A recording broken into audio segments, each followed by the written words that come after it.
1915 Toowoomba railway station. Imagine the cheering crowds as thousands of young men board their trains as they head off overseas. The war was on the other side of the world then. But now, look over here, the Second World War. Still plenty of cheering crowds, and that V sign is pretty defiant. But this is an air raid shelter, and the fact that they were building air raid shelters here in Toowoomba, 3,000 kilometres south of Darwin, shows how nervous people really were. The threat this time was invasion.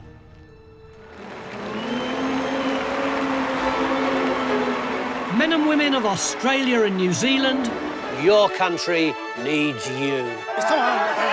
So saddle the horses, scramble the planes, sound the bugles, and sign up for Tony Robinson's tour of duty. Come on, Marco, come on. It's a 10-stop trans-Tasman campaign, seeking inspirational tales from the home front, as well as the battlefields. A lot of it is just as if it had been tested. I'll find them on the beaches, on the footy grounds, in the fields, and on the streets. So, Tony Robinson! And I can't wait for our new Tour of Duty roadshow. Hello, Fremantle! When people from all over the country tell their stories, show off their keepsakes, and rediscover their history. Thank you, Polly. One thing's for sure, this will be our finest hour.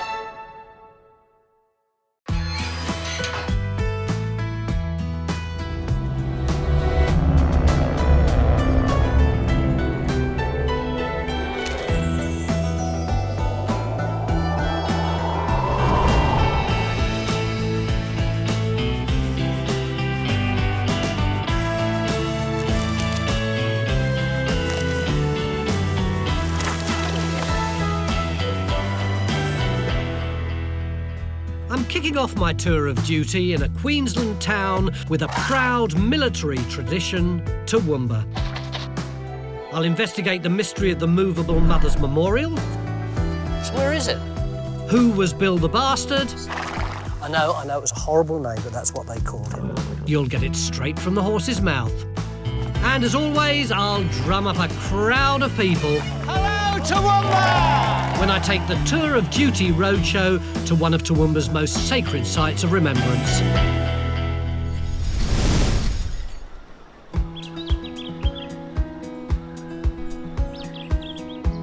Toowoomba is about a 2-hour drive west of Brisbane. It's the regional capital of the Darling Downs, a farming area on the western slopes of the Great Dividing Range. They breed 'em tough and proud out here. When World War I broke out in 1914, this region provided a wave of eager volunteers. Many of them keen to put their bush skills and horsemanship at the disposal of their country. I'm actually kicking things off about 40 k's out of Toowoomba. I've come to a nostalgic little place called John Darien Woolshed to catch up with the Australian Light Horse Association. I always think of the First World War as the transitional war. On the one hand, you've got the old-fashioned style of fighting with the swords and the officers with the plumes in their helmets and those long battles of attrition. And on the other hand, you've got the new warfare, the aircraft and the tanks and the machine guns that can cut hundreds of boys to ribbons in one burst. But here on the Darling Downs, the 11th Light Horse are keeping alive that older, to our eyes, more romantic style of fighting. Section, trot march, right wheel. Section, trot.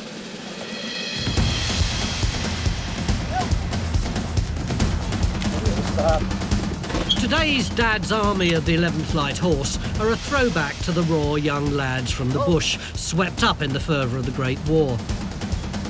Their dismount to action may be a little slower, and hay bales don't fight back, but their predecessors were a highly skilled, highly respected fighting force. Where did the Light Horse come from? They started in the Boer War and they went overseas and they fought over there as mounted infantry. Of course, they were very loyal to the Empire. Did they use specific horses? Well, they had a horse called a whaler, Tony. It's The whaler? a whaler, yes. What did that mean? No blowhole on the top in these Yeah, ones, yeah. Tony, but Queensland and New South Wales were all part of the one state in those days, and they got the name whaler, hence New South Wales. They were 3 parts thoroughbred and 1 part draft horse. And they were renowned. They were sold right throughout the world, Tony. The Indian Army bought a lot of them because they were quite a hardy horse. When World War I started, how did they recruit the men for the light horse? People came from all over Queensland, boys in the bush. They thought it was their patriotic duty to defend the empire, and they could all ride, they could all shoot, and they were used to living off the land, so really ideal, absolutely ideal for a mounted regiment.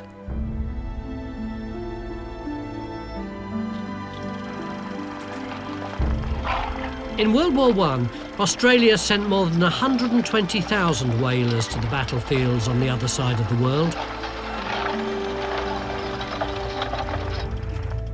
They did very well in Egypt, didn't they? Oh, they did marvellously well. The British used the light horsemen extensively for reconnaissance, patrols, and the British Army sort of basically loved our horsemen. They had independent spirit, typical Anzac sort of way of warfare.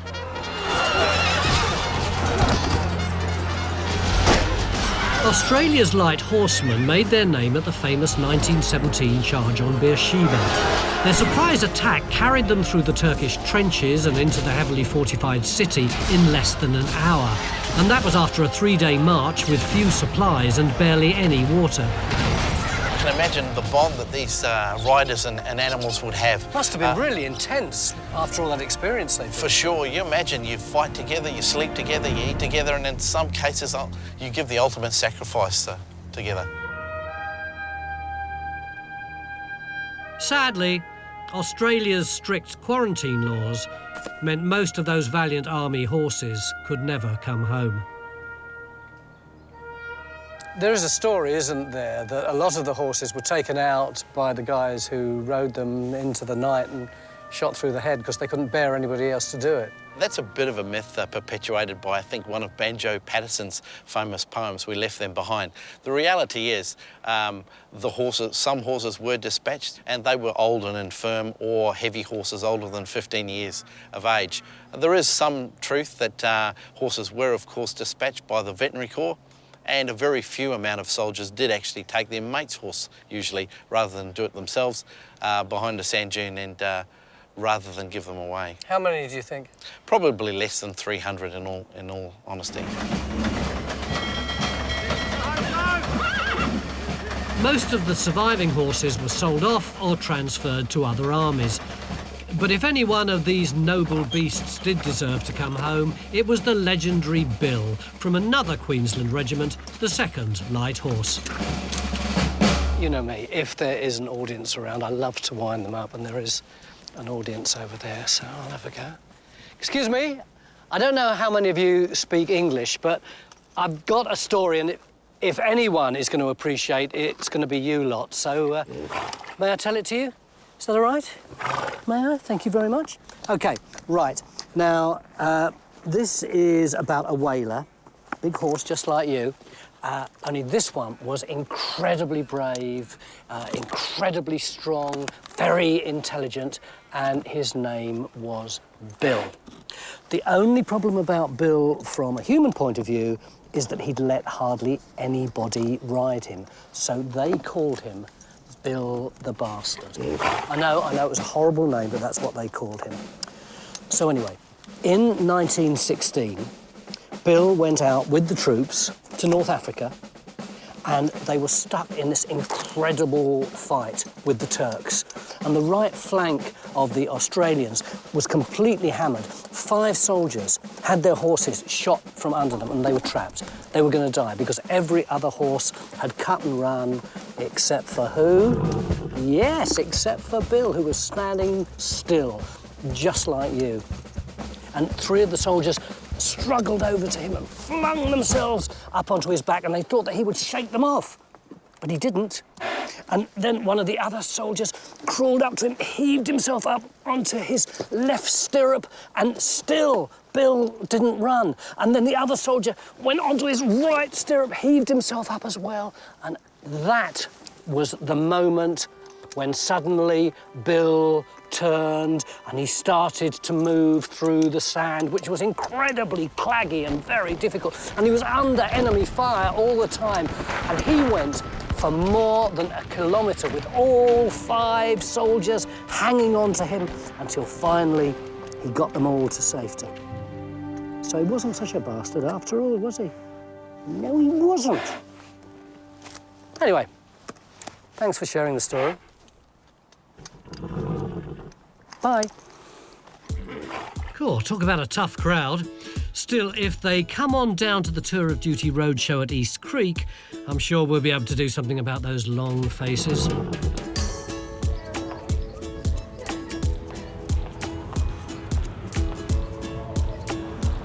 This is my first trip to Toowoomba and I really like what I see. Sure, it's changing with the times. What country town doesn't these days? But change isn't always a bad thing, is it? In 1920, the grieving mothers of Toowoomba collected £1,600 for a memorial to remember their sons who died in the Great War. And in 1922, it was erected here on the junction of Ruthven and Margaret Street with a promise from the mayor that it would never, ever be removed. So where is it?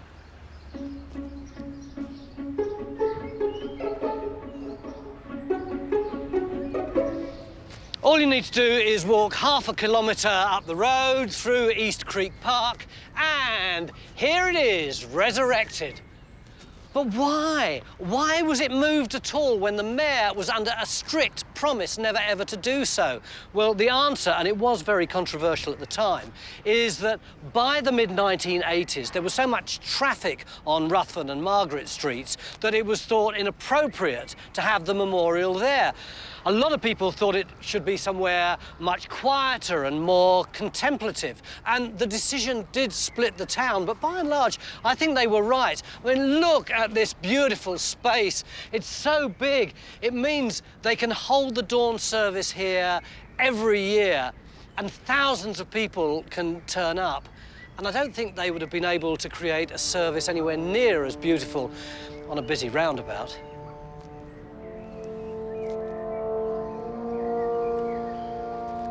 What strikes me about the Mother's Memorial is its understated elegance. No elaborate flourishes, no grandiose statements or iconography of war. It's a simple, silent tribute from too many mothers who lost too many sons. Greg, why do you think the issues around the Mother's Memorial were so controversial? I think because of the sheer number of men that had been lost from the town. How many are there from World War I on the memorial? There are 440. And how many was the population of the town? 20,000. It is a huge percentage. It is. It's extraordinary. The mothers clearly were very determined, weren't they? They were, and they found a very strong leader in Mrs. Agnes Patterson, who was a wonderful leader. Her lad, his name is just here. Which one's that? Francis Patterson. Yeah. He died very early in the war, in May at Gallipoli. And Mrs. Patterson then, for the next 3 years, became a rallying point for the mothers of many of these men, and they formed a very strong bond. And at the end of the war, were determined to have a memorial for their sons. One thing that's immediately apparent is the number of duplications. You've got 2 Ridgeways, 2 Jenkins, 2 Johnsons, assuming that they were from the same family. The impact on those mums and dads must have been enormous. It was. In fact, I estimate there's at least 16 sets of brothers on this memorial. In fact, there are 2 families here that lost 3. Which are they? The Kemp family at the top there are 3 Kemps. They were all brothers.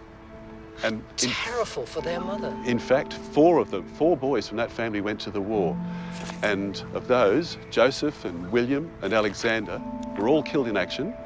And their 4th brother, James, then asked the army to send him back to Australia because he said, my parents are old, they're not well, and I'm their only support. And did the army agree to that request? Yes, amazingly, in 1917, they sent him back and they annotated his papers and said to be discharged for family reasons. Was it usual for the powers that be to make that kind of intervention? I only know of one other, which applies to this memorial, Tony, and that is the Hogarth family there. Now, I can see the Hogarths here. Well, J. Hogarth is the last of those boys, was Joseph, and he died in England in 1918. His brother, Angus, attended his funeral because he was also, in England, wounded in France. And his mother, when she got the telegram explaining that Joseph had passed away, she wrote a remarkable letter to the minister, Mr. Littleton Groom, and she implored him to send her surviving son home. She must have been incredibly persuasive. She was. And if you'd like to see the letter, Yeah. have a look at some of the things that she was able to marshal. She doesn't want her son to know that she wrote, does she? No, it was to be a secret between them. So she says, this letter is therefore a private letter as to a friend. And if you in that capacity write and advise me to put the thoughts from me as one not to be entertained by the mother of heroes, I will bow in silence to your judgment, and none shall ever know of this letter and your reply. But if, on the other hand, you consider that something could be done to preserve a splendid life for Australia and his mother, I know that you will do what you can in the best interests of both. That is so exquisitely written, isn't it? It's amazing, isn't it? Yeah. Absolutely extraordinary. And it worked. Within a couple of days, Mr. Groom instructed the army to cable France and have Angus sent home to Australia. Well, thank you very much for sharing that story with me. Thank you, Tony. Bye.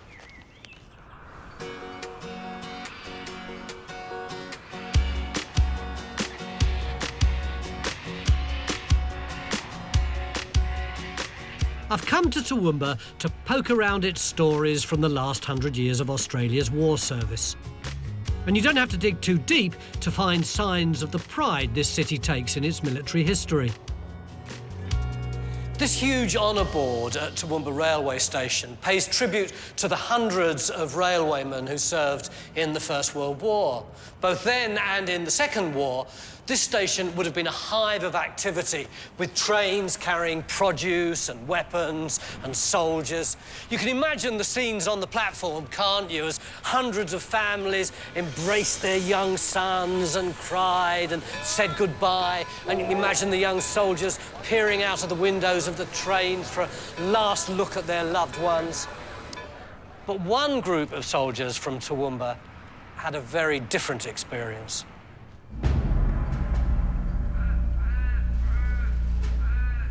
In the early hours of St Patrick's Day 1942, about 900 men of the Darling Downs 25th Battalion at Kabbalah Barracks were ordered to pack their kit and start marching. Destination unknown, mission unknown. There wasn't any time for tearful goodbyes or fond farewells. They couldn't say anything at all to their family. They marched the 10 kilometres from Kabbalah up there in the dead of night, marching single file, and this is what they were travelling through. Dense bush. It was pitch dark. So dark, in fact, they had to hold on to the bayonet of the person in front of them so that they didn't all get lost. And they had absolutely no idea where they were going. After 2.5 hair-raising hours, they arrived at what's now a Toowoomba tourist magnet, Springbluff Railway Station. But the men didn't have any time for sightseeing. They were straight onto a steam train when it pulled into the station, and then off into the distance. Many of them would never see Toowoomba again. But how old were you on that crazy night when you marched down? 23 years. Did you have any idea where you were going on that night? Not the slightest. We came down to Townsville and embarked on a stinking Indonesian freighter. The whole unit was on it, about 900 odd men. Most of our chaps ended up trying to get somewhere on deck to lie down or to vomit over the rail. Bert and his mates from the 25th Battalion were militia. Chocos, short for chocolate soldiers, expected to melt in the heat of battle. Most had never even fired a shot in anger.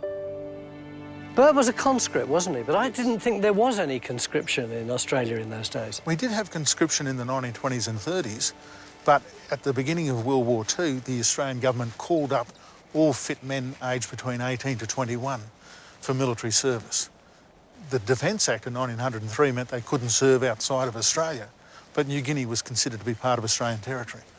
Why did they send such untried troops out to New Guinea? Partly because we didn't have anybody else, but also because they thought that they were going to up there to mainly do manual labour, to build airstrips, build roads, map the place. So you arrived in New Guinea. What was the scene like that you were greeted by?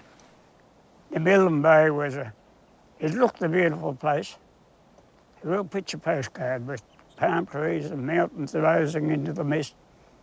And when we got off of the ship, we sank in the foot of mud that was to be our constant companion. When you took your socks off, so your feet come off with them. Yeah, I think it was classed as foot rot. Milne Bay airstrip on the southeast tip of New Guinea was a key Allied supply base. In late August, just 6 weeks after the 25th landed, an elite Japanese Marine force attacked. The so-called Chocos were about to have their first taste of battle. By this time, how much training had you had? None whatsoever. I was in the mortars. A mortar does not explode upwards, it explodes sideways. So even though they were lying down, it decimated their numbers. 3 times they tried to attack us. 3 times the same thing happened. And eventually, at 3 o'clock in the morning, a bugle sounded and they withdrew. What could you see next morning when dawn came? The sight the next day, to think of it still makes me sick in the stomach, because there was parts of bodies, there was hardly a whole body. There were legs and arms and heads and bits of uniform with pieces of body in them, strewn over. This area that had been about an acre ended up about 2 acres. The jungle around had been cleared and the palms around it.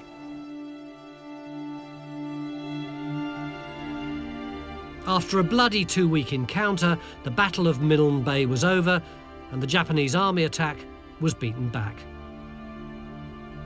Why do you think the Australians were so successful at Milne Bay? I mean, if you think about it, on one hand, you'd got these really battle-hardened Japanese troops, and they were up against boys who were still wet behind the ears.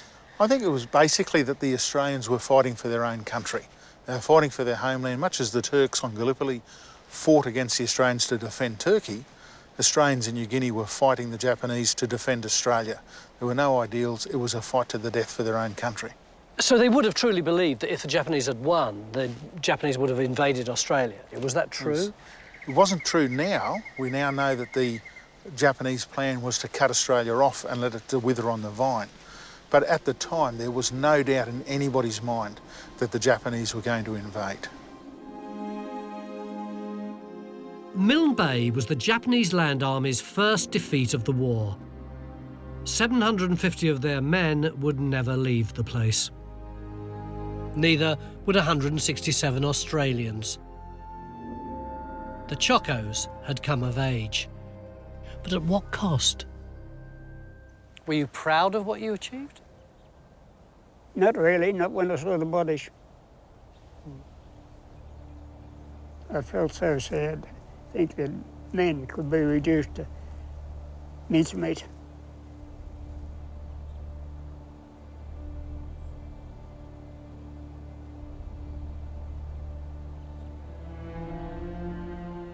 There's a poem written by a bloke called Albert Lockery, who was an Air Force medic at Milne Bay. It's called The Chocolate Soldiers of New Guinea.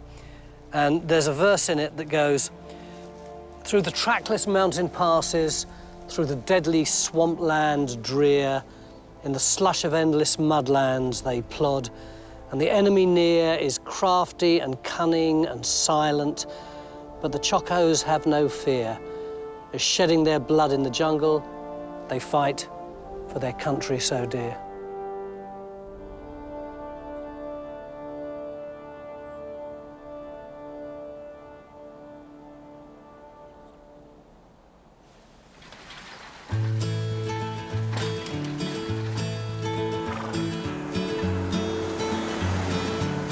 It's funny, isn't it? We often talk about the heroes who emerge from wars, but very often they start out as underdogs. World War II was a coming of age for one Queensland pilot, so I'm heading to an airfield just outside Toowoomba. Hello. Hi, Tony. Hey, Tony, how are you? All right. What plane is this? This is the P-47 Thunderbolt. Where was that around? That was World War II. beautiful, big beast, isn't it? Yes, thank you. Am I right that that's a Spitfire? It's a Mark 9 Spitfire. Beautiful plane, though, isn't it? Fantastic. This is the one that I'm really after. The Black Magic. It's a Kitty Hawk, isn't it? That's correct, Tony. P40. Lovely plane, the Black Magic. Do you know the story about the Black Magic?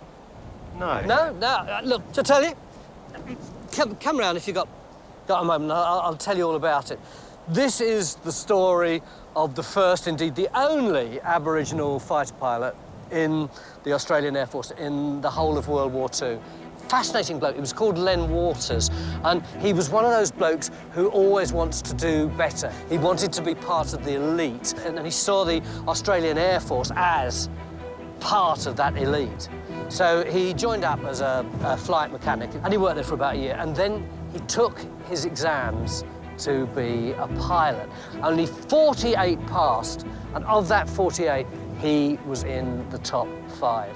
And he flew in Indonesia, in New Guinea, 95 sorties altogether. The most dangerous one, it was on a bombing raid, and he was just coming out of a dive, and suddenly, boom, he felt this pressure up his backside, and there was a 37mm high explosive shell. Whoop! It hadn't gone off, but it was lodged right next to the fuel tank, and the nose of it was in the back of his seat, and he has to spend 2.5 hours just nursing it down ever so gently, which he eventually did. He was a hero. He'd achieved what he wanted to achieve. They made him a flight sergeant, then they made him a warrant officer. A really accomplished and brave bloke.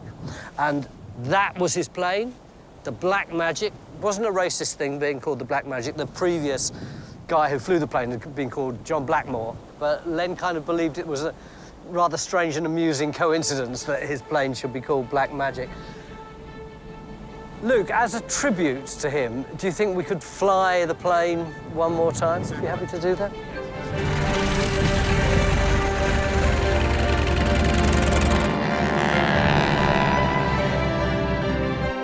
I've never flown a plane, remotely or otherwise, but I'm guessing the only thing better than the freedom and exhilaration is knowing you've overcome the odds to get there. Sadly for Len, the determination and skills he brought to Australia's war effort went unrewarded in peacetime. Jules, when the war was over, your dad wanted to set up an air taxi service, didn't he? Yes, he did. I understand he applied to the Commonwealth Government on quite a few occasions, but he never got any response, and he was quite disappointed.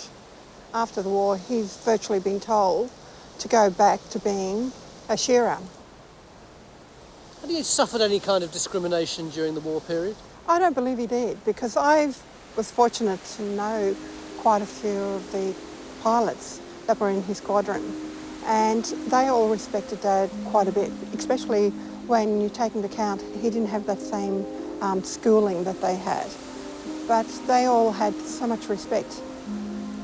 And it wasn't until 1993 that he was even allowed to march in the Anzac Day parade. That's correct. The RSL actually asked him to lead the parade that year, and because it was the year of the Indigenous person, and he also passed away that year. So it was quite a poignant year for us because he finally got some recognition. Do you feel proud of what he achieved during the war, or angry because of what happened to him afterwards?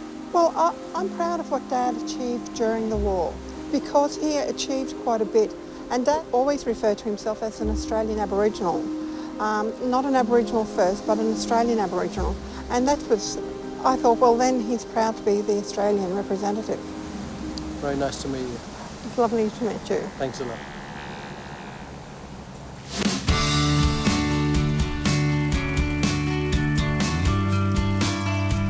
My final stop is Toowoomba's beautiful Newtown Park. I'm meeting up with Anthony Jones, an Afghanistan veteran whose 9-month tour has left him fighting a very different battle. Infantry battalion. Was it the individual incidents that created a lot of pressure, or was it just the whole thing ticking away like a time bomb. It was 9 months of extreme adrenaline, always being on edge. Every time you sort of went outside the wire or into the dangerous area, you were always on edge and always amped up. How did you cope when you got home? It was definitely hard when I got back.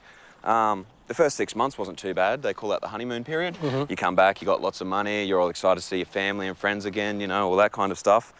And that was all right. And then sort of about maybe 12 months after coming back, I started to have some really nasty dreams and, really aggressive outbursts that I couldn't control. And that was sort of about the time when I thought I needed help. I needed to get help. During both World Wars, terms like post-traumatic stress disorder were unknown. Shell shock, they called it. But that barely scratched the surface of a condition we now know is a serious mental health issue with long-term consequences for service personnel and their families. Just how difficult did it become for you? When I lost it, I was angry, so angry, but crying at the same time. And I couldn't control my emotions at all. I was just gone. Was all this anger turning into yourself, or did it affect your mates and your family? I'd turn it onto my mates and my family. I'd look for a reason, I'd look for an excuse to start an argument or a fight or something like that, I really would. And this is the guy who turned your life around? This is Zeus. Drop. Good boy. So what actually happened? How did he come into your life? I went onto base one day just towards the end of my discharge, and there were a group of guys there that actually had a dog with a jacket on as part of the Soldier Recovery Centre. Yeah. And I got to meet him. He was a husky called Harry, and he was such a great dog, such a great personality. I just had to look more into it. How did they team you up with Zeus? They said they got a dog that matches my personality, and I found that very hard to believe at the time. But, they literally took me over. He's a high-energy dog, and I'm sort of a get-going guy, and they just teamed me up. What would have happened to him if he hadn't got into the programme? He was actually 2 seconds away from being put down. He was being handed back to the RSPCA twice, and because he's got German Shepherd in him, that's labelled as a dangerous dog, he was 2 seconds away from being put down. What's he given you? He's brought me back to life, he really has. He's cut my medication in half, he's my saviour, he really is. Thanks for telling me all about that. Cheers, mate. Have a good time over the next year. Yeah, I will. And look after him. Look after him. You gonna say goodbye? There are about 200 dogs like Zeus across the country helping returning soldiers find their way back. Who knows what their forebears might have done for those thousands of shattered veterans from World War I and II. Well, my walk's done. Time for the Tour of Duty Roadshow. Fingers crossed for a great Toowoomba turnout.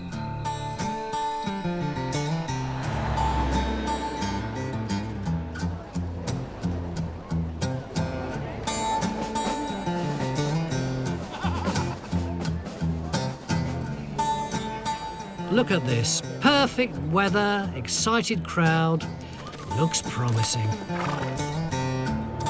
This is backstage at the Tour of Duty Roadshow. All televisions like this, security people, people doing the catering. This being Australia, of course, there's thousands of sausages. Keep up the good work.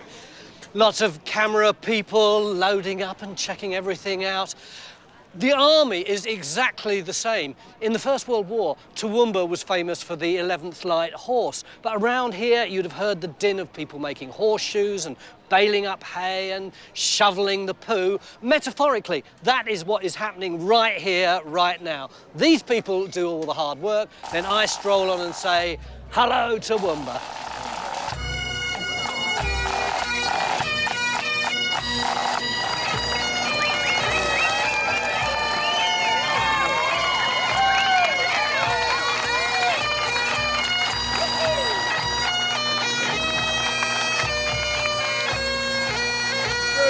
Three paces forward, walk, march.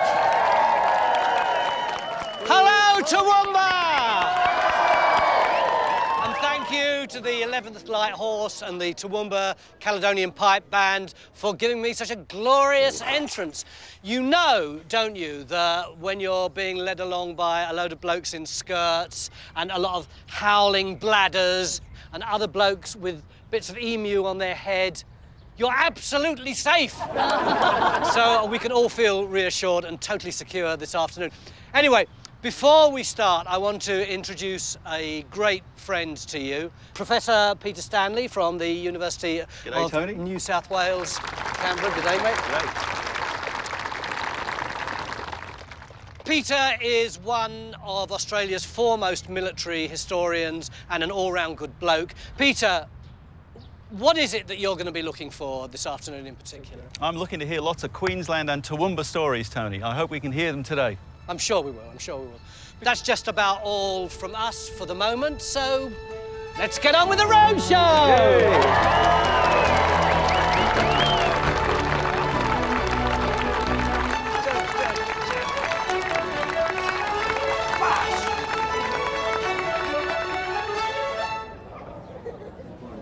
Come through here, because I've got a really good story here. Excuse me, would you mind just let me have this seat for one moment? Jane has this book and this incredibly dishy photo. Tell us the story, Jane. Who is this smooth-looking man? This very smooth man happens to be my grandfather, and his name is, or was then, Lieutenant John Massey Bevan. He looks like a movie star, doesn't he? What kind of man was he? Was he a good soldier?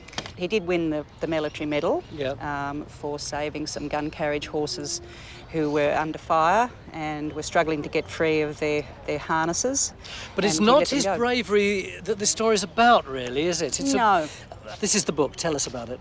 This little prayer book was given to my grandfather by his mum when he went away to fight for King and Country in 1914. He must have carried it with him. He dropped it at some point, we're not really sure when. He didn't let anybody know that he'd lost it. It was later found on the body of a dead German officer, so we assume that the officer picked it up on the battlefield and kept it with him. And the officer was killed, prayer book was found and sent back to Australia to my great-grandmother, whose address was in here.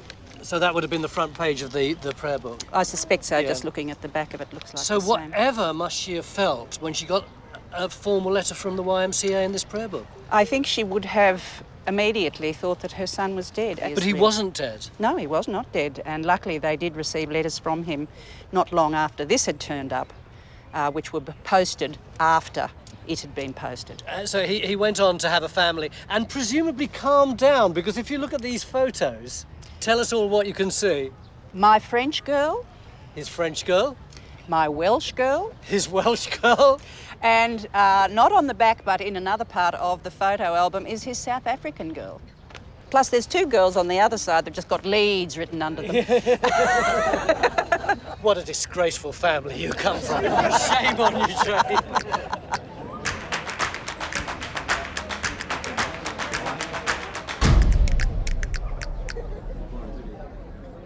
Lynn, you've brought along material that tells a deeply personal story for you and your family. I've got a photo here of your father, Bert. That's right. And his three children, and you're the little tacker in the middle. I there. am. Okay. A ginger hair, a lot more than I've got now. I can recognise you. Now, your father's a welfare officer and he's posted to New Guinea. Yes. And there he sees the Australian militia battalions fighting the Japanese around Milne Bay. Yes. And the militia battalions are sneered at and regarded as second-class soldiers. That's right. And I sense your father was a very empathetic man, because he writes of that injustice in this poem, because he writes about the chocolate soldiers of New Guinea. And he writes, "And who will dare with sneering to say they cannot face all this, and more if needs be for the honour of their race? And how can mind forget it, and how can time efface? Such valour must be given in history's page a place." So he had a real sense of the injustice done to these militiamen. He did. But this isn't the end of Bert Lockree's war story. No. He comes back to the services in the Korean War with the Yes. Royal Australian Regiment, and right. again, he's seeing these men in action in the terrible static warfare, Yes. trench warfare in Korea. That's right. And again, he writes about them. Yes. Can I read a verse of this Yes, poem? yes. "These are the warriors who walk by night, a patrol of brave and trusted men who wrestle with death in the shadows deep, whose deeds are oft unmentioned by pen." But he's mentioning them. He has. Yeah. Yes. In fact, a couple of I met 4 veterans from Korea last October, and they were just so pleased to see that poem. Now, there is a sad and really quite poignant end to this story, though, Lynn. These are the medals that your father was awarded, That's right. but you tell me he only received 4 of them and he didn't apply for the others. That's correct, yes. So these, to me, symbolise just how deeply he was affected by this experience. Yes. And you very much picked up on this, and you've written a poem which reflects that feeling. Would you like to read a couple of verses of that poem? Yes, it's a poem called He Never Wore His Medals. Years on, I found he never claimed 6 medals that he'd earned. For him, futility of war remained, no glory and few lessons learned. And he never saw those medals. On Anzac Day, we take the time remembering folk like him who gave those years whilst in their prime. Their memories shall not dim. That's why we wear his medals. So, Lynn, these medals which your father kept in a cupboard, you've had now mounted and you wear them proudly on your right breast? That's correct. On Anzac Day in memory of him. Good on you. Thanks very much for sharing that story with us. Thank you. The Queensland town of Toowoomba seems strangely quiet today. Maybe it's because the locals are flocking to the Tour of Duty Roadshow at the Mothers' Memorial. Looks as though we're about to perform a magic trick, doesn't it? But, Vince, what is it that you've got in this box? This is a medical kit that actually predates World War I, but was taken on to Gallipoli by the senior medical officer at Anzac Co, Colonel Millard. And inside it, there's 2 layers. Now you have the dressings in the tray. Ah, they're dressings. And all these medications that are very different to what we use today. We don't have anybody with any medical experience. Yes. Yeah? Yes, Tony. Can we borrow you? What's your name? I'm Dr. Fogarty, retired. A doctor, proper doctor. Oh, proper doctor. Well, I was. Can I ask you about some of these things? Yes. What immediately strikes me about these bandages is it says double cyanide wool, double cyanide gauze. Why would you use cyanide in dressings? I imagine it was some kind of preservative. It certainly wasn't used therapeutically. Yeah. Although cyanide could be used to stop bleeding, perhaps, but and that would have been all they had. They didn't have any other way of, other than tourniquets. I thought it was floss. No, I think it's rubber. Yes. And it says here, cough tablets, and then it tells you what's in them, and underneath it says poison. Well, yes, it is poison actually because it contains camphor. Camphor Co was another name for opium. And up until about 40 years ago, to my knowledge, you could still go to your chemist and buy Linctus Camphor Co with a dose of opium to fix your cough. So it worked. What else have we got? Oh, it's a delicious little cocktail. Quinine and rhubarb compound. I think he was hitting a few things with that. Rhubarb was something to help you with a laxative. I won't go into any details about that. I should have thought the last thing that you would want in the trenches would be something to make your evacuation easier. It's fascinating. I could pull out each one and ask questions. Indeed, yes. Well, thank you very much for this. Do you think that those kinds of medicines would have been as effective as the medicines that you would be given today? In Absolutely not. We have to feel really sympathetic with the doctors who went there with just that and their own medical expertise. Yeah. And I think they're amazing people. I really do. That's a great thing to bring along. Thank you very much. It's good, that, isn't it?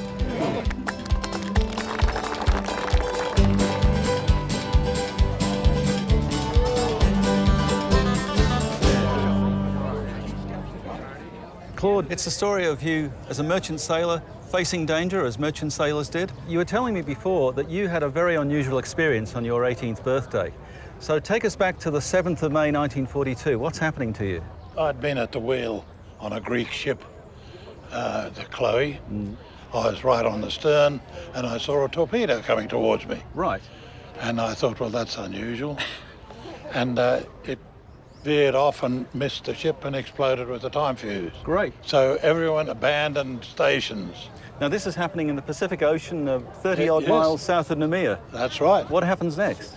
The submarine came to the surface because it could see we had no gun to have a go at it. Yeah. And she fired one shot over the bow and gave us the information that we had to get off. So we left the ship. Now, I've got a photograph here. A few days before, members of your Chloe's crew had been in a boat, and that's very much like the lifeboat that Claude and his shipmates were in. This is me with the curly hair. What did the Japanese submarine commander do? He sailed towards us after the ship sunk. We thought, well, hello, we're in strife here. We're going to be machine gun for sure. Yeah. And instead of that, the crew threw over 3 sealed tins of biscuits. And we used them. They were good biscuits. Okay. As hard as nails. Which is extraordinary, isn't it, when you think they've just sunk your ship, but they're also chucking your food just in Very case you need kind. it. Yeah. You brought along this piece of brasswork. What is it, Claude? Well, that's the lifeboat compass from the lifeboat that I was in. I thought, well, it'd be a good idea to have some sort of thing to remember. Okay. So I pinched it. So, it's a souvenir. We'll call it a souvenir, which fortunately you didn't need to find rescue. You were rescued the same day. Yeah. And it's a terrific example of how the merchant service shouldn't be forgotten, that you didn't wear a uniform, but you were faced enemy action and you came out to tell us stories. Yeah. Thank you very much. My pleasure. Thank you. Good on you. Good. That was great.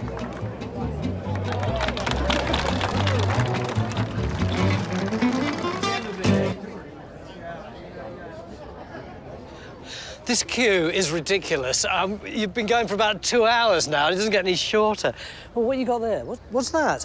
That's shrapnel from my grandfather's arm, which his mother made into a bracelet. That was very nice of her, wasn't it? And what has Gary got over here? Hi, Gary. Hello, Tony. How are you? All right, mate. It's a necklace. What we have here is some really nice trench art. Now, of course, How do you define trench art? it doesn't mean it was made in a trench. It simply means it's articles which were part of the war refuse, I guess, and turned into pieces of art. What is special about this one here, this is made by this lady's uncle whose name was Eric, and he was a prisoner of war to the Japanese, and made from casings of bullets. Yeah. He was in Changi, my Uncle Eric, and Uncle Max made that to bring home as a gift to his mother, I think. May I hold it? Indeed, It's you may. metal, isn't it? It is. I guess the prisoner of war would have had to have hidden that. He wouldn't even have been allowed to make it by the Japanese guards, I would have thought. Now, these are fascinating. Actually, these are fascinating, and they belong to, I'd say, a fascinating man. These casings here are made from projectile casings. What is remarkable about these casings is that these were used or fired by New Zealand artillerymen in support of Australian troops on the 18th of August, 1966. If I was to say the Battle of Long Tan, perhaps that might ring a bell for some of our viewers here. You've all heard of Long Tan, haven't you? And you were there? What was your experience on that day? I was absolutely bloody frightened. I bet. My platoon commander, Gordon Sharp, was killed within 20 minutes of the battle, and I, as a platoon sergeant, took over. And although I'd been trained for it, you don't expect to be dropped in a bucket of poo, but I was. But your training kicks in. The next morning, there's around about 150 dead enemy just from artillery. And how many of your men were lost? My platoon strength on the day was 28, and the next morning there's 8 of us left. And Bob, after the battle, has gone back to the New Zealanders, and as Australians do after a battle, he had a beer with a few of the sergeants, and he has souvenired some of these casings here. The Vietnamese were firing 50 cal machine guns at us, and they brought out a whole lot of ammunition that they had left behind when they withdrew, and that's one of the Viet Cong 50 cals. And this one? And that's from the APCs. Soldiers, 90% is boredom and 10% is intense activity.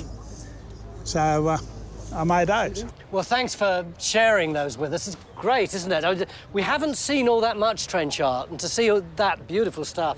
And the unique thing is we have the artist here who made the trench art, which is even more special. Cheers. Cheers. Thank you.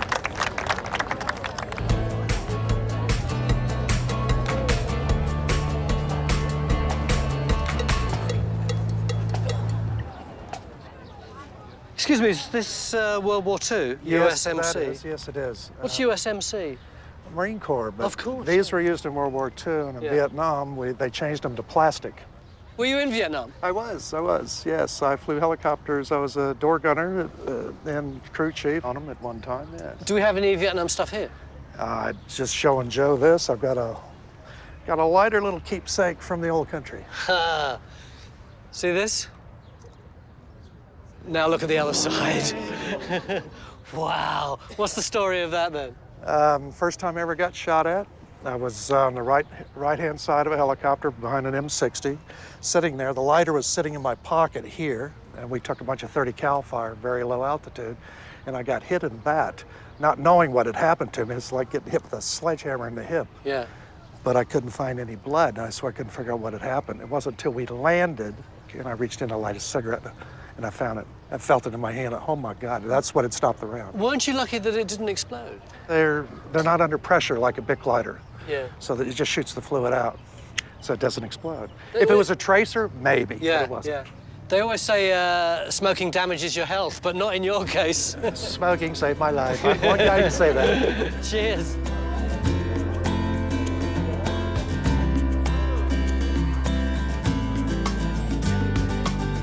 Thank you, Toowoomba, for all the great stories this week. So many of them. But one thing more than any other sticks in my mind, and that's the number of animal stories this week. Zeus the dog and Bill the bastard horse and the 11th night horse. And I'm going to be flying out of here tonight, but with a bit of luck, I'm going to be back next year. Can I borrow Sophie a minute? Because I want to tell her this. Sophie, by the time I come back, with a bit of luck, there's going to be another memorial here.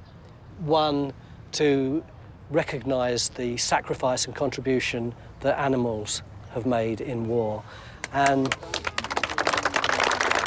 I know that will really hold its own in the shadow of the Mother's Memorial.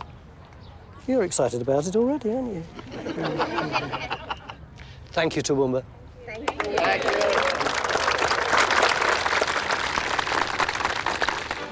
The Victoria Cross is the highest award for bravery in war in the Commonwealth.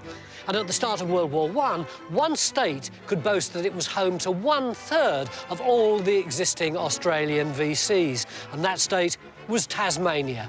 Mind you, only 6 had been awarded by that time, but it was still a pretty impressive statistic.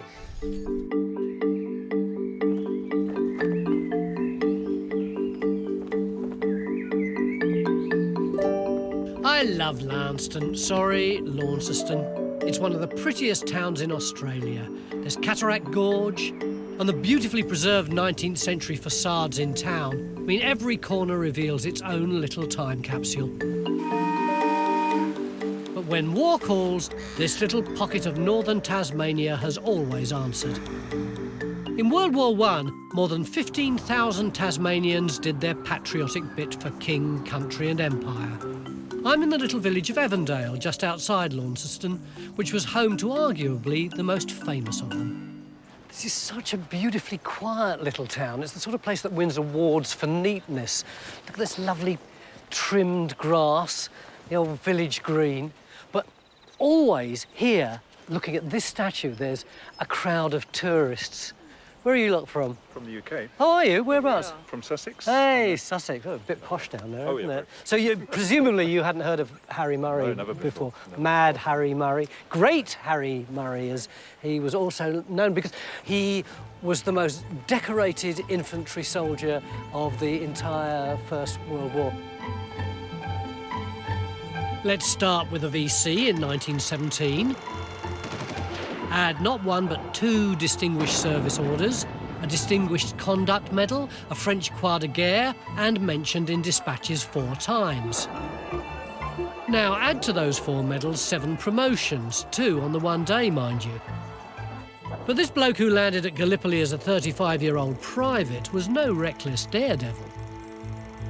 He was polite and shy and quiet. He was a passionate believer in discipline, of strategy, of tactics, and his men seem to have been inspired by him all the time. You know, they would fight harder because they were so confident in themselves once they knew the calibre of leader. Murray's men idolised him. They went wherever he went, and believe me, Harry went everywhere. In 1917, there was this attack on the German lines, and he was in charge of the right flank, and it was freezing cold, and he was really ill. And his men were reduced from 140 down to 48, and he should have left the fighting. But he didn't. He was always seen cheering the guys on, leading the bayonet charges and looking after his men. And for that, he was given the Victoria Cross. In a letter to his sister Annie, Harry described a hand-to-hand struggle with 5 enemy soldiers. One hit me on the head with a knob kerry, But I had a revolver, and he didn't get time to hit twice. And the other 4 tried to escape after they saw their comrade fall. Fancy 5 of our fellows running from even 5 Germans. There's no fear of anything like that. What I really love about him most was something that he said after the war was over. He said, "I was always frightened." He said, "I was always frightened, but the only way to combat fear is to walk up to fear, to walk through fear, and to go past it." Extraordinary, heroic man. After the war, the much decorated, much promoted, much loved Lieutenant Colonel never wore his medals, never marched on Anzac Day, and never talked about the war. Which is ironic, because if anyone had a story or two to tell, it was the great Harry Murray. So thank you. Give my love to Sussex. Will do. And love to all you who aren't from Sussex. Sorry to have interrupted you. Bye.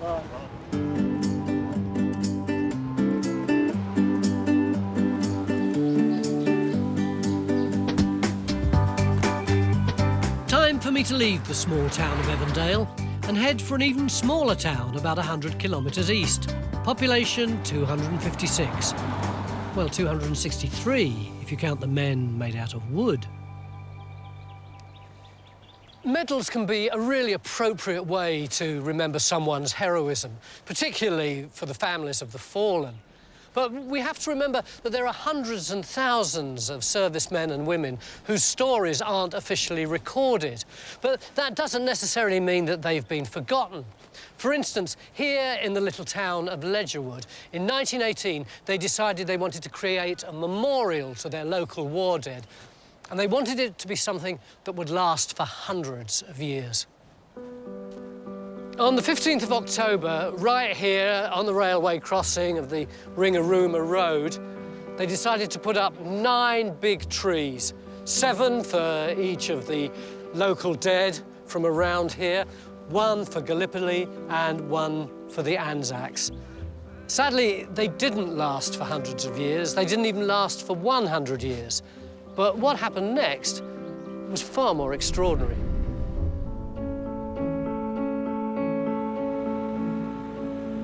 In 2001, the trees were declared dangerous and the council wanted to remove them. But people power saved the day. The older residents knew that the significance of the trees and stopped them from happening. They was going to chain themselves to the trees to stop them from being fallen.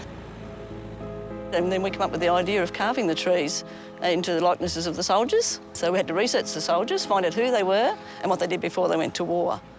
So just who were these men? This first tree here, that represents Gallipoli and the incredible thirst that the guys must have undergone during the fighting. This fir here, of course, it would have been magnificent originally. It's dedicated to Alan Robert Andrews, who lived around here. He was a farmer, he worked in the sawmill. Another big one here, a massive statement. It's to Private Robert James Jenkins, but which one is Jenkins? Well, I'll tell you, because you wouldn't expect it, I don't think. It's this one here, almost looking as though he's lying back in a boat. Who's he looking at? That's his fiancée, the woman he never got to marry. And if you look all the way down this line, each of the trees tells the very personal story of one young man from around here who died in World War I.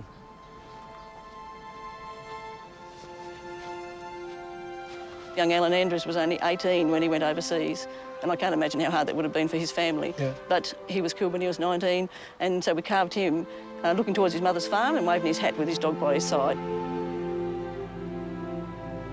Robert Jenkins, we didn't know anything about him, but 5 of the men were working in the local sawmills, and he was one, and he was engaged to a local girl, Trippy Forsyth. We all knew Trippy, she never married, but we didn't know the story that she didn't marry because her fiancé was killed in World War I and never returned. She actually kept the photograph of him on her dressing table with the engagement ring beside it for the rest of her life. When we got here this morning, everything was really quiet and we could look at them in peace. But now more and more cars, more and more people have turned up. This must have transformed your little town. Oh, definitely. No one stopped in Ledgerwood before because there was nothing here to stop for. The row of trees didn't mean anything. But now that they're carvings and they come here to honour our men, they come here to honour our soldiers. So everyone around here is really proud of what you've done. Very, very proud. And it's great to be able to tell the stories of these men to everybody from around the world. And I think that is so special that because of this memorial, their names have not been forgotten. When I was a kid, memorials were grey and sombre and stern, everything these trees aren't. Over the next few years, as we reflect on the events of World War I hope towns, cities, villages throughout the world will create memorials like this in their own image. Wouldn't that be a huge step forward?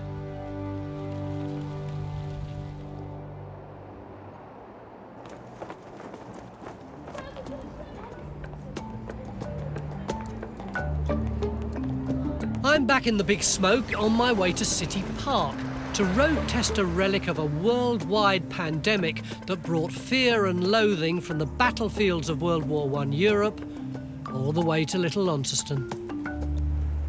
Even after the carnage of World War I had stopped, the horror wasn't over. A previously unknown killer disease swept across the world. It was called Spanish flu, and globally they reckon it killed about 50 million people. And although Tasmania was isolated, it certainly wasn't immune, and it had to be prepared. This is one of the preparations. John, this really is a 1919 ambulance, isn't it? Yes, it is. A Ford? It's a Model T Ford. It's the same type of ambulance that we used in the Great War. So how come it got over here? Well, Tasmanians saw the impact of the flu on the mainland, and they saw how bad it was. And there was almost paranoia hit. So with a certain amount of surprising foresight, the City Council actually commissioned this ambulance to deal with the coming influx of flu patients. And Robert, is it easy to drive? Well, it's fairly easy. You know, I think it's easy because I'm used to it. Can I have a go? You can have a go, yes, by all means. Right now? Yeah. You put your left pedal down for low gear. Oh, is this a gear? And the middle one is reverse gear. Yeah. Cool, and the right one is the foot brake. Right, you ready to go? Yep. This is a little bit complex.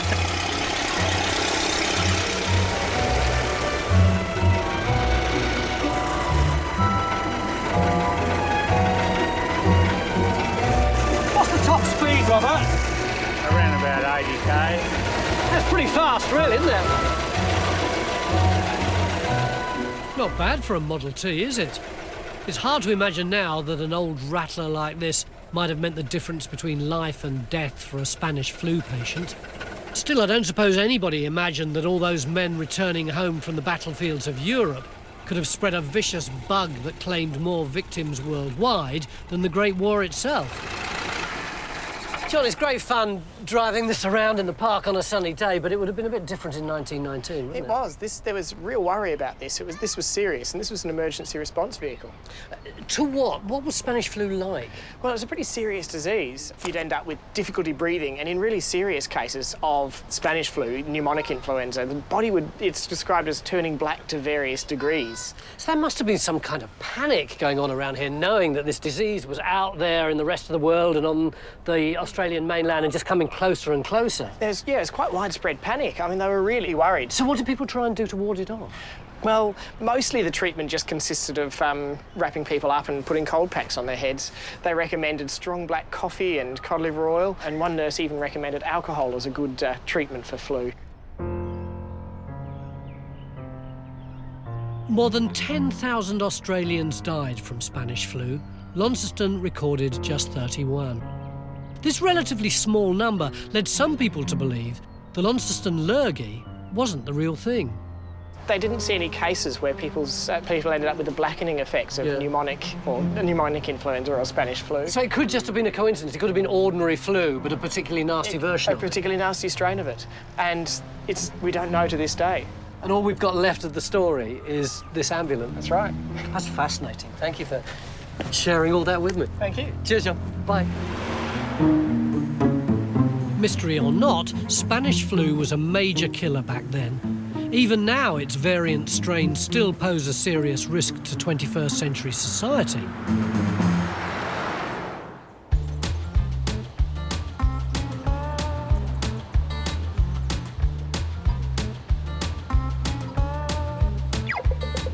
My search for Australia's greatest war stories is hitting pay dirt in Launceston.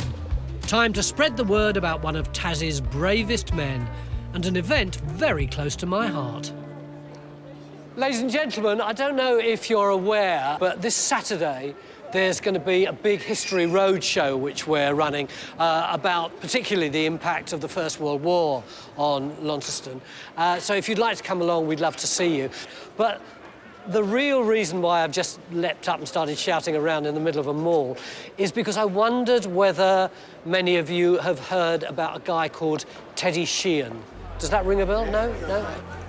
Teddy Sheehan was just 18 years old in October 1942 when his ship, the HMAS Armidale, was part of an ill-fated convoy to evacuate Allied troops from Japanese-occupied Timor. And it was crazy up there, and the first ship went in, managed to get some troops, headed off back towards Darwin. But then there was just mayhem. The plan went awry, and the Armidale was told to go back out to sea and wait till the next night and then come back in again. Except that it meant that the Armidale was completely vulnerable to attack from Japanese aircraft in daylight. And sure enough, mid-afternoon the next day, the planes came in and the Armidale was hit twice, and it started to sink pretty rapidly, and the order was given to abandon ship. But of course that was a big problem because it meant that the guys in the water were sitting ducks to the bullets from the Japanese planes. But one guy decided not to abandon ship, and that was Teddy Sheehan. He was only 18 years of age. He strapped himself to his machine gun and he began firing at the Japanese. And the guys in the water saw him down 2 planes, even while the ship was sinking. And even when it was under the water, they could still see tracer bullets coming up from under the water, firing up into the air. Even as he drowned, he was a real hero. 100 lives were lost when the Armidale went down. But Teddy's extraordinary sacrifice meant 49 of his crewmates survived. What was the supreme medal that you think that he might have earned for that act of heroism? VC. The Victoria Cross. He was mentioned in dispatches, but he didn't get a VC. In 2013, a defence tribunal reviewed a number of cases for retrospective Australian VCs, including Teddy's. Although it acknowledged the extraordinary bravery in each instance, it concluded there were no grounds to overturn the original decisions. But Teddy's supporters are still fighting. Flat white, Gary. Thank you very much. You've been working on this campaign for over 25 years now, haven't you? I have done, and it's been a very long road, knocking on doors, petitions, writing to politicians, anyone that would sort of listen, and I think I'm starting to make a bit of ground. They're starting to know I'm about anyway. Sit down. Why? Why should your uncle get a VC? He should get a VC because he drew the enemy fire away from his mates, where we were getting strafed in the water. He went back, strapped himself into the Oerlikon gun. He knew then he was going to die. So he gave his life for his country, so I think it's very deserving of a Victoria Cross. So why doesn't he get one? What did the authorities say? They're just frightened. They're going to open up a can of worms, and some other people will come forward and want to, for VCs. But if they deserve them, they should get them. Have many Australian naval personnel received VCs?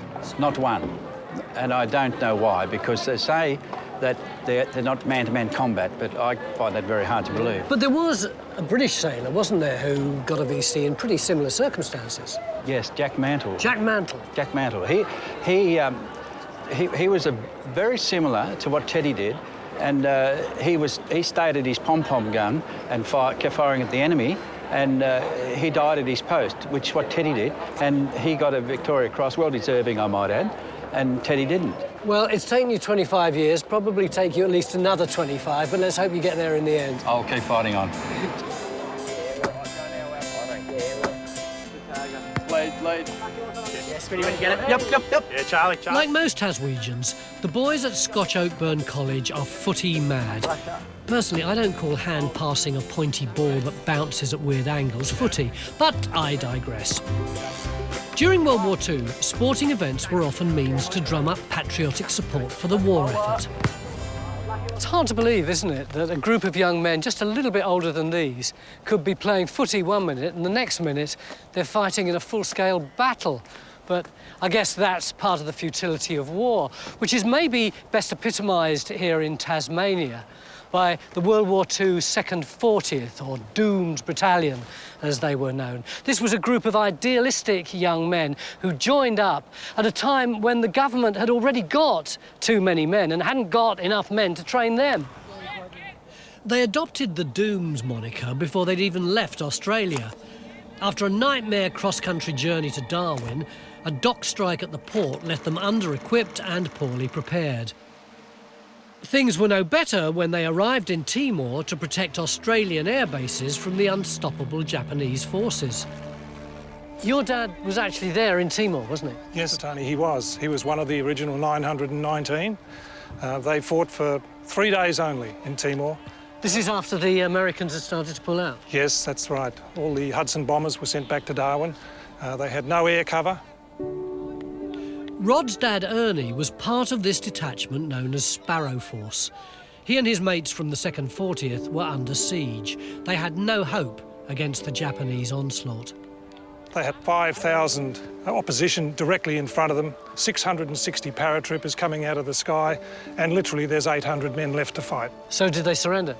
They surrendered on the 23rd of February 1942, and from then on it was 3.5 years of internment at the hands of the Japanese. About 240 men from Ernie's battalion were sent to Japanese POW camps on transport ships. When the Tamahoko Maru was torpedoed and sunk by the USS Tang, 558 POWs died, more than 80 of them from the 2nd 40th. Ernie was in a later convoy on board the Rashin Maru. It eventually arrived at its destination, Nagasaki. My father went into O-Mine, Camp 17, in deplorable conditions, still working for a bowl of rice, a daily ration, walked bootless through snow to the Mitsubishi factory with a greatcoat only, and then back after his shift to their army camp. And that was sometimes a 2-3 kilometre walk. And then the bomb went off? The bomb went off. An atomic bomb, 20 kilometres from where they were based. Total devastation except for these tiny little metal chimneys coming out of fireplaces. And my father said it was the most emotionally devastating thing he'd seen. He said it was unimaginable how one person could do this to another race. Just the devastation was unbelievable. It must have been really difficult for them when they got back to Australia. My dad was told, basically, when you are demobbed, when you are at the end of your useful military career, which was 1945, you'll live to be 58, so get married, have 2 kids and call it quits. And did he die at 58? He did, he died at 58. You can see why they were called the Dooms Battalion. You can. Every corner they turned, every country they went through, they were doomed. It's kind of defiant in a way. It is, it's defiant, but it also defines them. Not as Sparrow Force, but as Sparrow Force, the Doomed Battalion.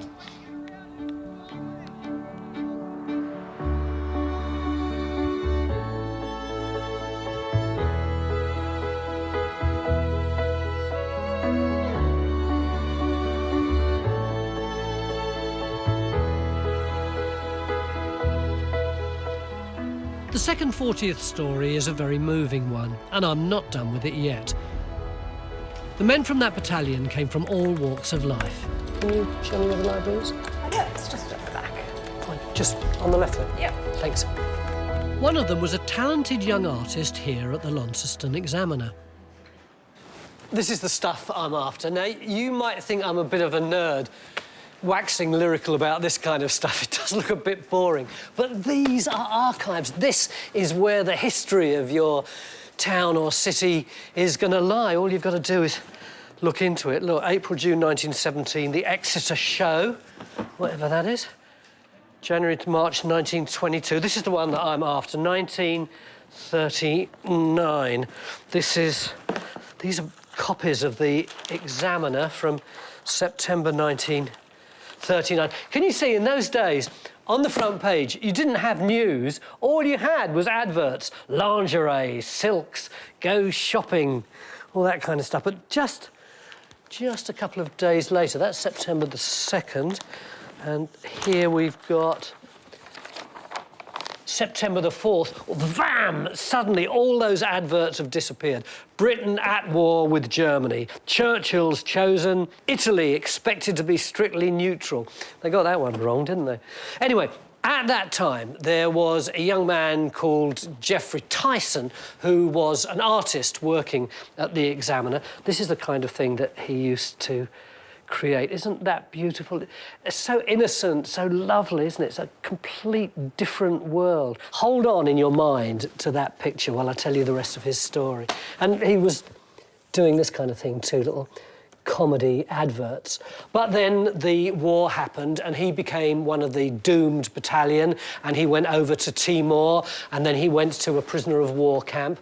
And while he was there, he started doing drawings of everyday life in the POW camp. Tyson would be moved to 7 different POW camps, each time trying to smuggle his drawings with him. In 1944, he was on board that ill-fated transport ship bound for Nagasaki, the Tamahoko Maru. This is what I'm looking for, I think. Yep, Geoffrey Tyson, prisoner of war camp. So he was on the ship when, bang, it was hit, and it went down really, really quickly. Later on, he said that a lot of his mates who were surrounded him were sucked down into the engine room and were stuck there and couldn't get out. But he found a little metal hatch and he climbed through it, went into the water, struggling, splashing. Eventually, he was rescued and taken to Japan, originally to Nagasaki, and then he worked down a mine until, woof, the atom bombs went off and he knew that he was going to be free. But while he was waiting to go back to Australia, he started doing more drawings of life in the prison of war camp. And what I find so remarkable about these drawings, look at this one too, is how gentle they are. If I'd been stuck in a POW camp, I mean, I would never have survived, but if by some miracle I had, I would be drawing stuff that was angry, that was bitter. I would want to show everybody how horrible everything was. But this one of these guys with these muscles, I mean, it's slightly idealised, isn't it? A lot of people say, actually, they wouldn't have looked like that. They would have been far more skinny by that time. You'd have seen a lot of rib. But in this one, for instance, it's even funny. Look at the look on his face. He's found somewhere to sleep. And this lovely little one of a man squashing a bedbug. It's comedy, isn't it? Anyway, eventually, Geoffrey got back to Australia and he went back and he worked for the Examiner, and then he became a teacher. And he didn't die till he was 75. A lot of them died much younger. He was ill for a lot of his life, but at least he had a fairly long life. But what I always think of when I see these drawings is that throughout all this time, he was still the gentle, sensitive soul who drew that picture of that woman with her arm up in the air and the sea in the background all those years previously, before the war even started.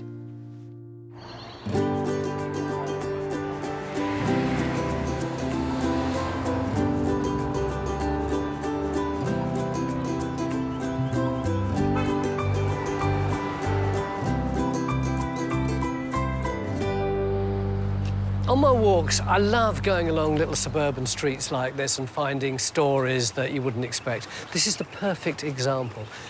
This house behind this fence was the home of a war hero from the Second World War. He wouldn't tell you that he was a hero because he's a very modest man. Don, come out here. Hiya, mate. Now, if you said the name Don Field to many people, they wouldn't know who you were talking about, would they? They wouldn't. But that's kind of the point of this story. This is your childhood home. Yes, it is. And over there? Where I first started school. I've always been passionate about the younger generation hearing stories from the older generation. Do you mind crashing the school with me? No, I'd love to go over. I think they'll be really impressed. Did he ever go back there? He rode back and said he'd done very well out here. Yeah. And he's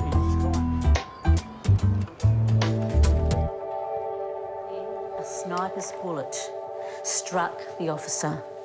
Lead the men, the wounded man cried. Miss Nielsen. Oh, hi. Hello. How are you? All right. Lovely to see you. Thank you. I'm Tony Robinson. I'm making a TV series here about the war. Does anybody know roughly when World War II started? 1939. And it finished in? 1945. Correct. Well, there was a boy who went to this school. He would have been sitting just like you're sitting here now, and he was in that war, and he had the most exciting job imaginable in that war, and his name is Don. Don, can you come in? Here he is. This is Don. Give him a big round of applause. Sit yourself down, Don. Are you all right with us taking over your class? Feel free. Sorry, suddenly your class has turned into a television show. Exciting for us. These Year 6 kids are about to do show and tell with a 90-year-old ex-spy with a real knack for disguising himself. Well, when I joined up, and I joined up with my brother, my father said to me, you know very well Peter can't join. He's got a weak heart and he won't pass the test. So, Don turned up at the medical centre with Peter, his identical brother. Look, they really were identical twins, weren't they? And you went in first?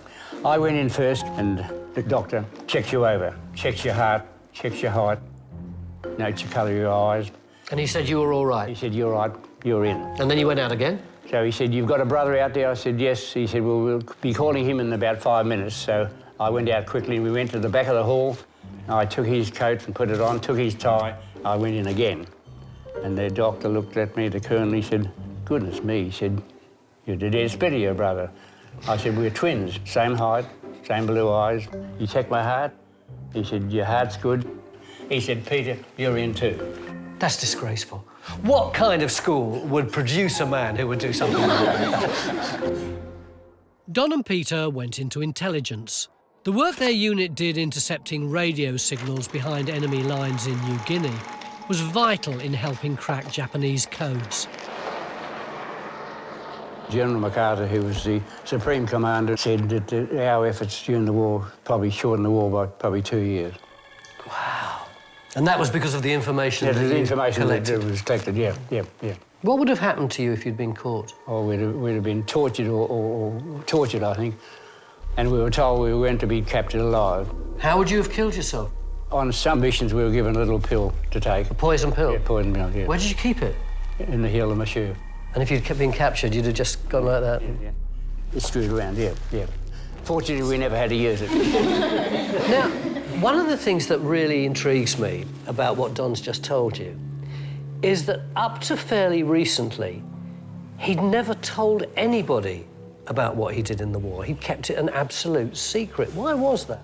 Well, when we joined up in 1930 or 41, I think it was, and we were told that we were going to be in the intelligence unit, we had to sign a legal document which said that we weren't allowed to tell anyone what we did for 60 years. And to keep it a secret for 60 years. And my parents never knew what I did during the war. What about your wife? She didn't know till about 10 years ago. Was she surprised? She was, very surprised. Couldn't believe it. The only reason I told her was that I got in the post a letter from the Prime Minister of England and also sent me this gold medal. So you finally got a medal after 60 years of secrecy? We were told that we would get no recognition during the war, we'd get no medals, there'd be nothing. And this medal, simply on the back, it says, we also served. Have any of you got any questions that you would like to ask Don? Well, there's loads still for you to answer. I'm going to go off and continue with my walk now. I'll leave you here if that's all right? Yep. Great to meet you all. Bye.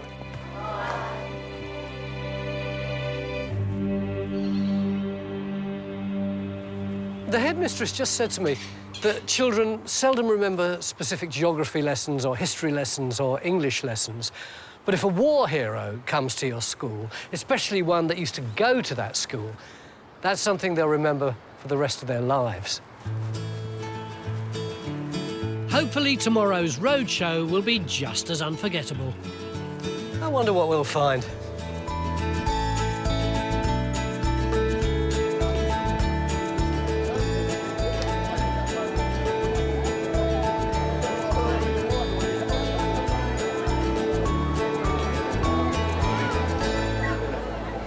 This is the part of the show that I've really been looking forward to, the Tour of Duty Roadshow, which this week is taking place in one of my favourite museums in the whole of Australia, the Queen Victoria Museum and Art Gallery, or QV-MAG, as they call it round here.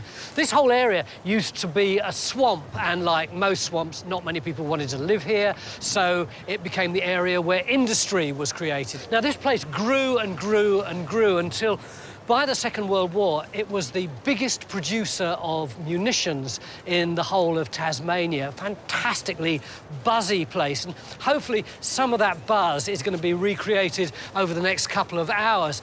I've spent the last few days going into Launceston to get the stories from local people. Now they're going to bring their stories to us.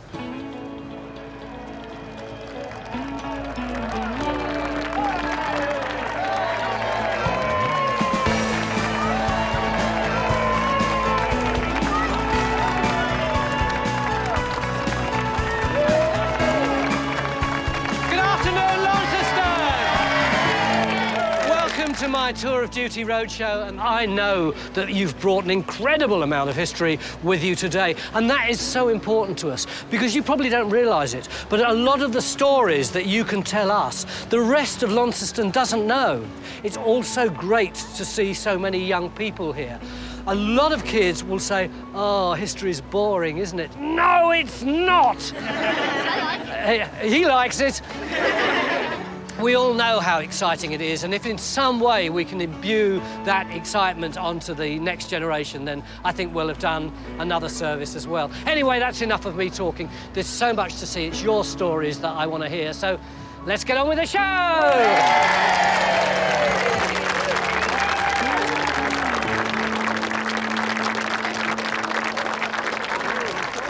Peter, ladies and gentlemen, this is just to say that I'm not going to do all of the work this afternoon. This is my friend Peter Stanley, Professor Peter Stanley from the University of New South Wales in Canberra. And you're a specialist in military history, aren't you? Pretty much everything before 1945, I hope. What is it that's going to really excite you today? I've got to say, Tony, my interest at the moment is the Great War, the centenary that's on us now, and I'm looking for stories we haven't heard and feelings we've never seen before. Good luck. Thank you. Get into the crowd, work the crowd.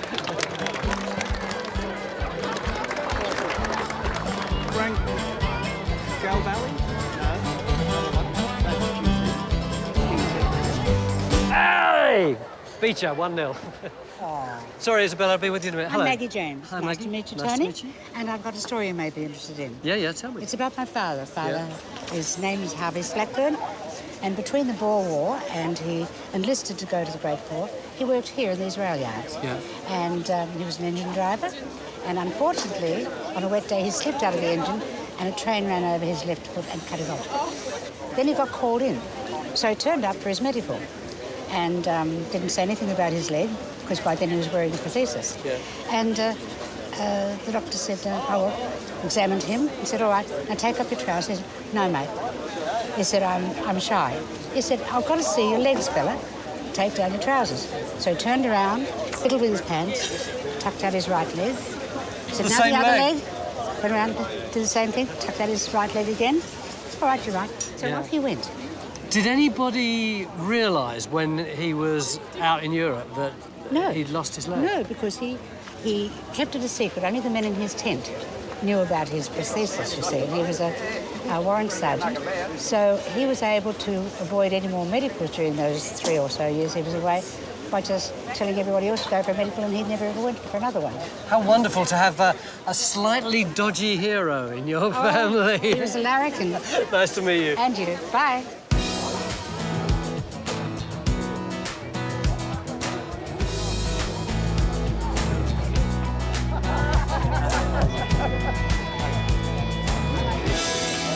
So, Ralph, what's in the box? Here I have the medals from my great-great-uncle Lewis McGee.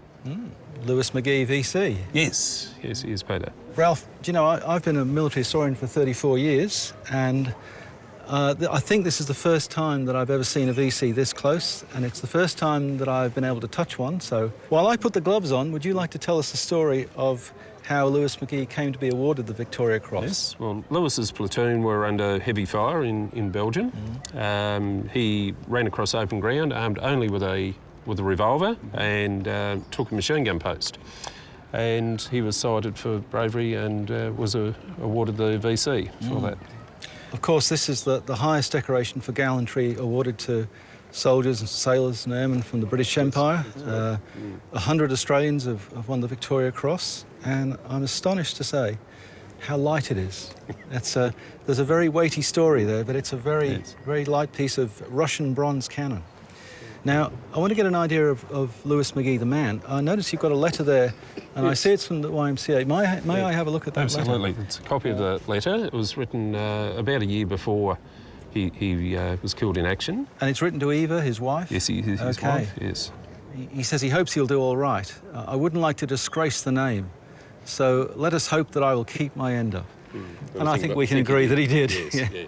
Ralph, thanks very much for showing us this. Thank you.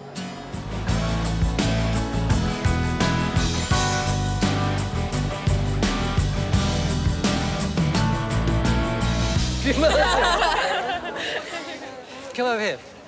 I've just bumped into this group of school students, all of whom, coincidentally, apparently are wearing these little circles here, the Frank McDonald Memorial Prize. Who was Frank McDonald? He was Tasmania's last World War I veteran, so he won a military medal. His job was to repair signal lines during the war, and so he died at the ripe old age at 107. And what's the Frank McDonald Memorial Prize? It's basically an essay competition for grade 9 students around Tasmania that promotes like the Anzac spirit, and so we all write an essay, and then the 6 winners get to go on a pilgrimage, like a study tour to the Western Front. What's this bizarre collection you got here?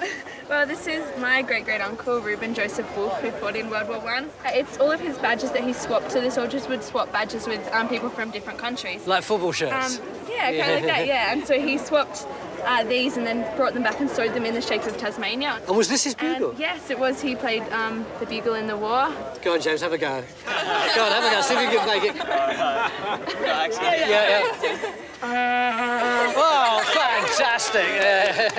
Well, have a great time, a brilliant thing to do. Thanks for coming along this afternoon. See you all.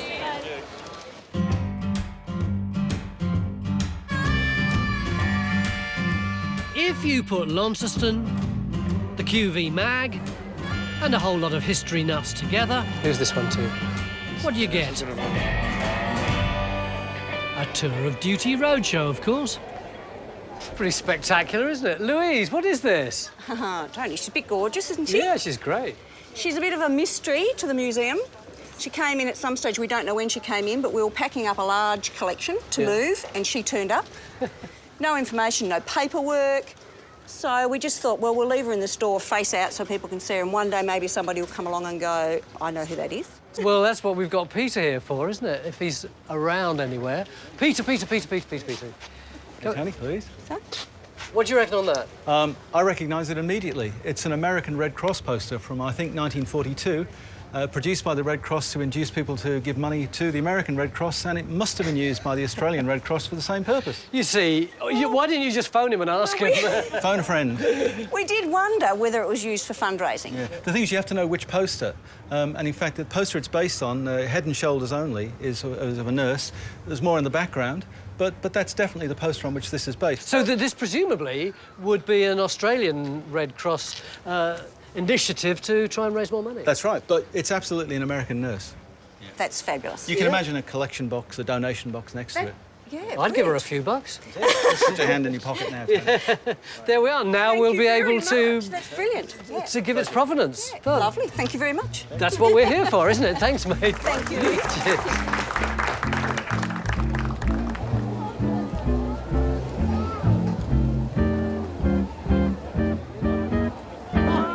June, I hear you've got an interesting book to show us. This is a book, it's a poetry book. It's called Singing Bird and Battlefield. Yeah. And it was written by Bernard J. Archer, late AIF. Printed in 1918 by the Examiner. And what's inside it? Inside here, and this was by his sister, it was signed in 1918. Yeah. And there's a picture of him, Bernard Archer. Who was he? Well, he was my adopted mother's brother. He was 17 in 1914, and it said, young Archer flung away his school books and went and joined the AIF. So what is the stuff that he was writing? Oh, he was called the Soldier Poet. Have a go on this one? Yeah, sure.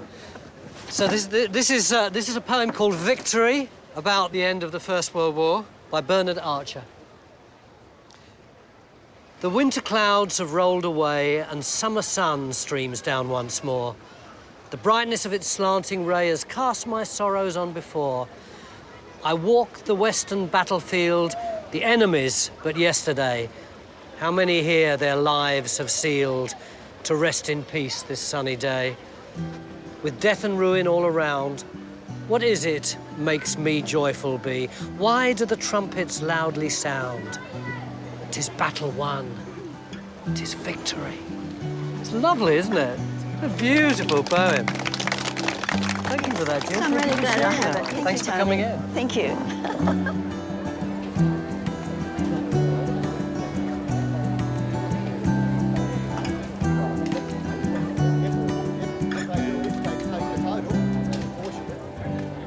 Tom, what have you got in your little box? Well, Tony, what I've got in here are a number of badges and bits and pieces that were issued to servicemen and other people in relation to the First World War. And what is this one? That's a widow's badge. They were brought out at the end of the war and they were given to the mothers of those servicemen who'd been killed. If you had more than one killed, they gave you more stars. It's extraordinary, isn't it? So you would wear this as a widow, as it were? Oh, yes. Just to demonstrate the sacrifice that you'd made? The purpose of them was that everybody had to be able to demonstrate to society what part they'd played in the war, in the war effort.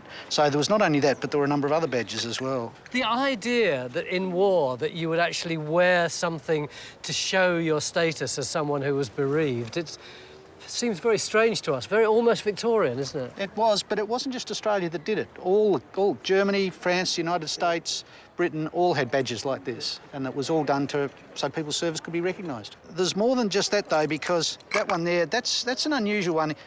At the end of the war in 1917, 1918, when they were really struggling to get people to enlist, they came up with this bizarre idea of having a ballot. And so what you would do is you would agree to put your name down, and then if your number was drawn out, you went into the army. Or the Navy, or whatever. That's what the B stands for. And the B stands for ballot. You won the ballot. Now, they are very rare. Such a gorgeous treasure trove, that. Don't forget to give them back, all right? I'll leave you to share them with them. Thank you.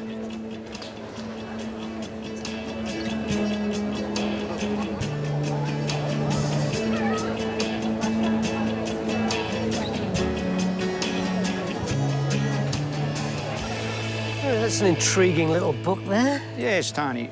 Yes, I got it from my grandfather. And when he was in Gallipoli, he got shot over there and he had to go back to London, where they used to take him. Then they shipped him up to Sutton Venie in the hospital. And then he was travelling back on the train and he pulled out this notebook and this bullet fell out. And he didn't realise he'd been shot. Oh, I see. The bullet had gone through the book. Yeah, right through the book. Wow. Yeah, right through the postcards. Yeah, there's the hole there. Yep, some of his girlfriends. Yeah. Well, he was lucky he had so many girlfriends. Well, I think they did over there in those days. Another one there. Straight through. And then it just rolled out through the hole and landed Yes, because there. it doesn't go through there, does it? No, it just landed. Look, it nearly went through there. Yeah, that's it. And that protected him, and he never knew. No. How many weeks later do you think it was when he first discovered that? I'm not sure, because he didn't talk about it. Yeah. They never did in those days. Yeah, it was interesting. What a bizarre story. Yeah, the little book that saved his life. Yeah. Oh, yeah, there's where it went in. Yeah, it went in there. But it never came out. No. Oh, thanks for that. That is some story. That slowed it all down. Yeah, unbelievable. Thanks, mate. Excuse me. Excuse me. Oh. Well, that's just about it. I've had a great afternoon. Have you enjoyed yourselves? Yeah! Have you learnt anything? Yeah! Well, that's what it's all about, isn't it? You know, all the wonderful things that you've shown us, all the great stories that you've told us this afternoon, the one thing that sticks in my mind more than anything else was that lovely poem. A square of graves upon the rise show those who fighting paid the price. And like the flower whose beauty dies, in glory lives their sacrifice. With death and ruin all around, what is it makes me joyful be? Why do the trumpets loudly sound? 'Tis battle won, 'tis victory. And it reminds me that Tasmania has always punched above its weight in time of war. And I tell you what, you've certainly punched above your weight this afternoon. Thanks for having us. Goodbye. Thank you.